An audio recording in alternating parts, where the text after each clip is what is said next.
Papaya. Kind of like an underripe papaya. Papalope. Papalope. You join us as we're discussing the most colour depressing- of Miss Hathaway's dress. yes, exactly. Depressing news. So we've come up with what was it? Living coral. Living coral. That's the technical. Yeah. But Matthew's decided that it's where a Mix papaya between and a papaya and cantaloupe meet each other, cantaloupe. so it's papalope. Come see Serenity. In theaters. With beautiful, vibrant colours. Which it does have. It does, though, On doesn't the it? island of Mauritius. Yeah. Yes. So, actually, talk about Mauritius then for a moment. Obviously, you get a script. It's a great script. But when there's a little Mauritius thrown in there, too, you go, hello. Well, Mauritius wasn't attached to it when it came to me. Yeah. I had Stephen Knight, the script, and Matthew, and that was more than enough for me to say yes. But then when it was Mauritius, I said, where? Like, literally, where? And then I found out, and I said, oh, yeah. And I didn't know anything about Mauritius, but then did some research on it. And it's just, when you get to go to a location like this, that's another adventure that you're going to be well away from home or any reference to anything home. It makes it like a vacation. Actually, in the past, has there been a particular reason? Obviously, again, script, most important thing. But is there anything that tempts you to a movie because of it, like a location? Like a location? Yeah. There's one place I've worked that is the only place I've ever worked that would tempt me to not take the movie. I'm not going to say that place. I'm not going to say that place. There's one place. But other than that, man, I've enjoyed everything from.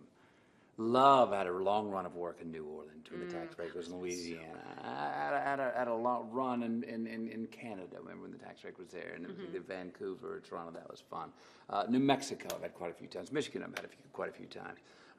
Love New York. When I can work in New York anytime, it's a great time to work in New York. It's also nice when you can work in LA, which isn't very often. That's almost never. Never.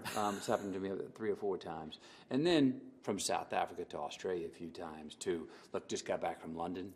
I was always somewhat of a fan. Now I'm a huge fan of London. And Oh, really? What do you love about the place? It's like New York, but a tad more civilized. All right. It's clean. It's cool. It's sexy. The food's great. Food smells so much better than it was 15 years ago. And it's confident. London's going to love you for that one, Matthew. I love it. I had no idea they were in such a good mood. So let's talk about this movie where the great thing is that it goes one way and then there's a twist. And we can't obviously talk about the twist. But when you read the script, did you go, wow, did not see that coming at all? I didn't see it coming. But something didn't feel right up to that point. You know, there's little drops of Things are not as they seem. Yeah, like little paint strokes of surreality dotted along the way. And so then when the movie shifts, you go, he was cluing me in the entire time. I just wasn't paying attention to those clues. And then, I think you said you finish it, you realize what it's about, you go back to the beginning and you realize it had all been intentional the entire way. And then it was great once we were all there together and we started, just kind of getting into it and playing around with it, asking Stephen questions to understand exactly how much thought had gone into creating all of the different versions of it, all the layers of it, and that each one of them actually did hold up. So talking about Stephen Knight, who directed it, came up with the script, who also was one of the guys behind Who Wants to Be a Millionaire. So you could have said, can I phone a friend? Can I ask the audience? See if you can help me out on this one. He's a cat. Who knows what other things he's behind that we don't even know. We don't even know. It could be he's under a pseudonym. He's the invisible hand. No, I think he has guiding our many culture. invisible hands. He out is there. the Dr. Evil. And in terms of the actual movie itself, there's some wonderful sort of like homage to classic movies. I'm thinking especially that rain scene where it could have been out of like a Humphrey Bogart movie or something like that. Did you take inspiration from those things? I mean, I was aware of him, and Stephen was shared with us early on about there was a sort of 40s noir, feel that he was going for. And it was, this is the guy I get to play, Baker Dill, is that classic American loner icon hero. The Humphrey Bogart, or Marlon Brando, kind of that. did it. An island unto themselves, and a man who's playing a detective in his own life, trying to figure out if it's real or he's real or is the world he's walking around in real. And he goes half mad and trying to figure it out until he just, well, I won't say anymore because I'd be giving it away. But I was going to say, have you in any interviews, either for this or for any other movies, have you ever given things away and gone, no, I shouldn't have said that? I haven't done that. I had a borderline traumatic experience when I was in high school, and I assumed everyone had seen the film In and Out, and I gave away the ending in my English class, and the level of just like, what? Why did you say I haven't seen it yet? That came my way. Keep my mouth shut. Playing chess the whole day with you guys. What about yourself, Matthew? I think I have, in mid-conversation, then double-talked my way out of it just to really? Just to make the answer I just had confusing. So no one, when I knew I'd given it away, you know. Now, obviously, you both worked together before Interstellar. An interesting thing, you've got the love scenes, and I just wonder now, you know, with the whole, you know, Me Too movement, etc. You know, in the theatre and in films, we're all very touchy-feely, and it's very fast friends. Has there been a change, do you feel, you know, on sets and things? I'm just interested, you know, even speaking with theatre friends, because, you know, everyone's very big into hugging and loving and all the rest of it. I wonder if that's changed a bit. Or have you noticed a change? It's a mighty big question, and one that I know I can't answer for all. I can talk about the experience that I've working with Anne, and one of the things that I enjoy about it so much is how professional she is. And what I mean by that is whatever the scene's about, 100% what that scene's about. Yeah. And when I'm working with her, to give me 100% of what I need, for me to be able to give her 100% of what she needs, to not bring things from the outside world into that scene, to tell the truth on your character, that relationship that you're in that scene, and that place and time that you're in. So that's what one of the things I really enjoy about working with her, and then that's what I mean when I say she's quite a pro. Thanks, friend. For me, we made this film, which, as you mentioned, has a lot of vulnerable scenes in it, scenes of a sexual nature, scenes of an abusive nature, scenes of an abusively sexual nature. All that's in there.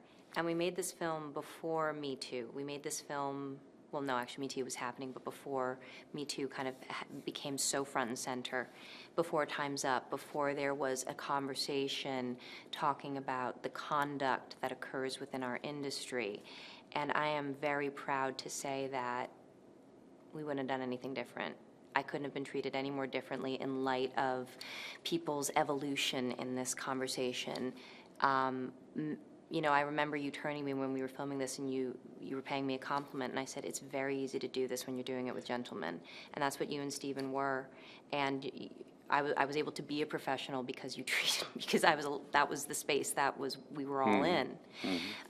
So I want to say, has it changed? Maybe if you weren't doing it right. But if you were doing it right the whole time, no, I don't think you feel a difference. But I bet you the set's a lot calmer, and I bet people feel a lot safer.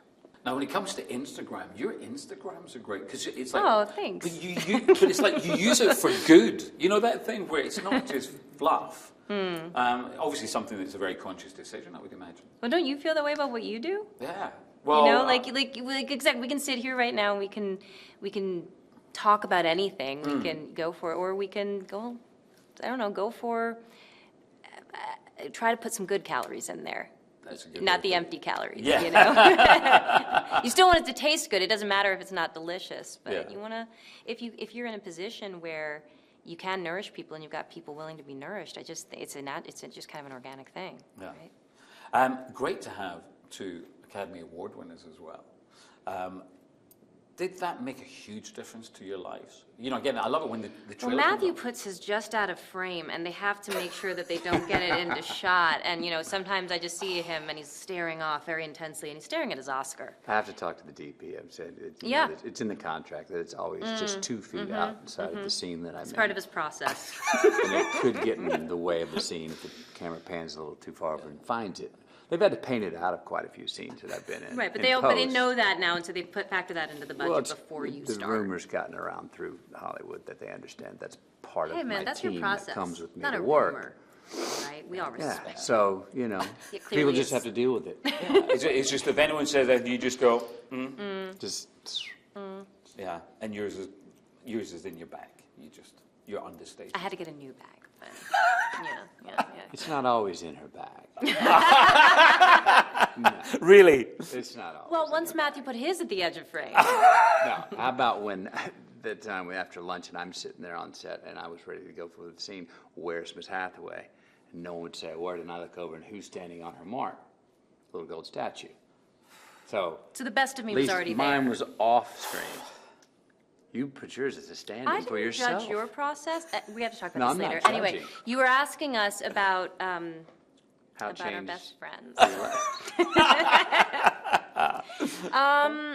don't know. Has it changed yours? Sure. That was an in-depth answer, wasn't it? But that's Sure. the most truthful representation of it. Yeah, you're right. That's perfect. Yeah. Yeah.